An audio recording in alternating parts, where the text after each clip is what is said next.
Welcome to Rick's Corner. You know, I observe a lot when I work out. I look at people around the gym. I'm a people watcher, let me put it this way. I like to go to places and malls and coffee shops and observe what people do, because you can really learn by watching others. You can learn to see what you can prosper from it. You can also learn to see what you learn from their mistakes. And it's good to learn from people's mistakes so you don't make them yourself. Over the years of training, I've been bodybuilding almost 50 years, probably longer actually. I learned a lot. I learned a lot back in the golden era from all the guys down at the gym. I learned from Bill Pearl. I learned from reading magazines, but the actual application of training back in the golden era with the diet and the sets and reps was really where I benefited most to my training. That's where I built the most muscle, had the less body fat, and it seemed to work. Those things still work today. It's the same body today that we had 50 years ago. It has a heart, a blood, it functions just like everything else. So the training back then also works now. There's no reason why it wouldn't work.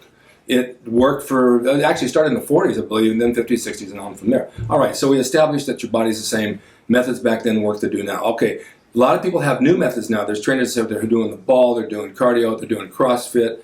Yes, that's all fine. It all has its own purpose, but basically bodybuilding, to have muscle and low body fat, is the basic bodybuilding routine that we did back in the day, and the basic bodybuilding diet. Now, I had a friend who just started the paleo diet, and he lost like 9 pounds in a week.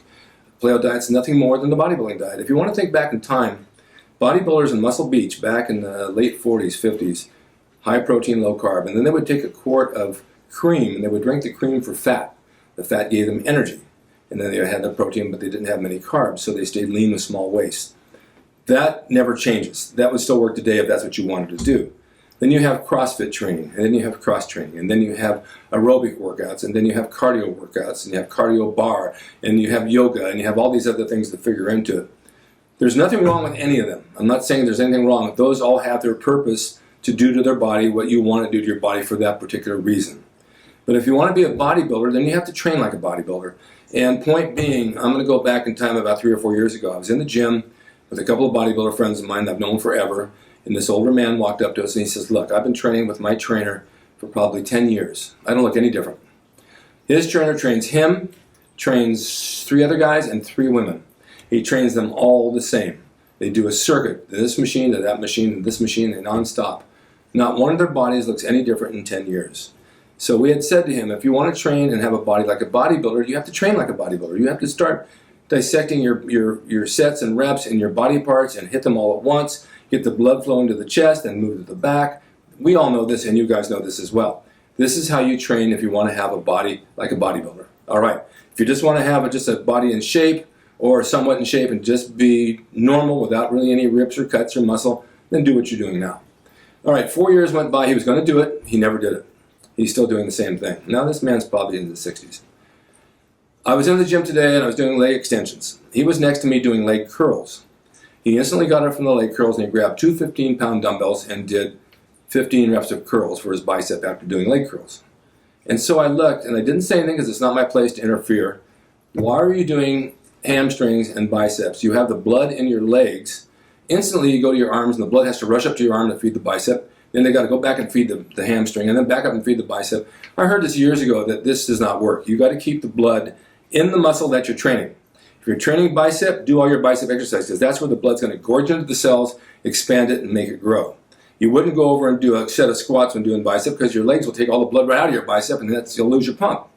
Makes common sense. This is common sense. You guys should know this. So I saw that, and then there were sets of dumbbells over there, and his trainer came over and said, "Hey, Rick, are you using those light dumbbells?" I said, "No, why would I? Those dumbbells belong on the other side of the gym on the dumbbell rack." Here's another thing. You have a whole rack of dumbbells across the gym. You stay there, you use them, you put them back. People take the dumbbells all the way to the other side of the gym to do something with I think they're doing like lunges and then curls, and lunges and curls all the way across the gym, and then they don't put the dumbbells back in the rack. Okay, I know none of you guys like that. I don't like it either. But why would you do curls and lunges? Why don't you just do one body part and then go to the next body part for maximum results? So this is what I'm talking about. I see people doing this a lot. They sit on a ball and they curl. Why? Sit on a bench. That's what it's made for. You want to do balance, then go to the ball and balance yourself. But don't try to be a bodybuilder sitting on a ball and curling. I just don't understand that. And I've talked to this with many, many guys in the gym who do compete in bodybuilding, and none of them understand that. We've never figured out why trainers do that. but they're trying to be elaborate and unique and have something that no one else does because they think that's going to get them clients, and it ends up not doing anything for the people. There's another trainer in my gym, and he trains several people, and I watch some of his clients. One of his clients does everything wrong that you can imagine. There's not one complete movement. It's just short half-inch sets of reps. There's no form. They're looking all over the place, and this guy's not even paying attention. And the guy stays with them. They stay with him year after year after year after year, thinking that's the way you do it. All you got to do is look around at somebody who knows what they're doing and realize you're doing it all wrong, but it never happens. So that's kind of my pet peeve. I don't understand. I'm sure you guys see this a lot in your gyms. It is what it is, and it's not going to change. These people are sold on their trainer, and this is what he does for them, but they go home and they come back and they say, gee, I've talked to him. I said, have you lost weight? No, I haven't lost any weight in 10 years. Why? I don't know. I work out hard. He trains me hard. Well, not really, because you're losing muscle, not body fat. So I wanted to bring that up. Take a look around. I'm sure you see it in your gym. Now that I brought it up, you'll see a lot of it, because it's like when you drive a certain car, you see those cars all over. And then when I tell you to watch for certain training methods, you'll see them all over. Everybody's doing the same thing. All right, now someone also posted about using the squat rack for curls. The squat rack is a power rack. It can be used for many things. It could be seated presses, standing presses, curls, squats, whatever you want to use it for. I don't see any problem with someone curling at the squat rack if no one's squatting. You're using a bar, you're using a rack, you're using it for what it's intended to be, to hold the weight. Don't make an issue out of not doing squats here. If no one's squatting, you can use the rack for whatever you want. So that's my take. Thanks for watching Rick's Corner. I've got some good people coming back. I think I might have Albert Beckles next week. He's coming in to do something, so I'll do a short interview with him as well. I always get Doug Rignoli back, and I have the new one with Andre's Calling that you'll sure enjoy. Thanks for being fans of Rick's Corner. I love you guys, and keep up the support. Everything's good, and have a wonderful weekend. Bye-bye.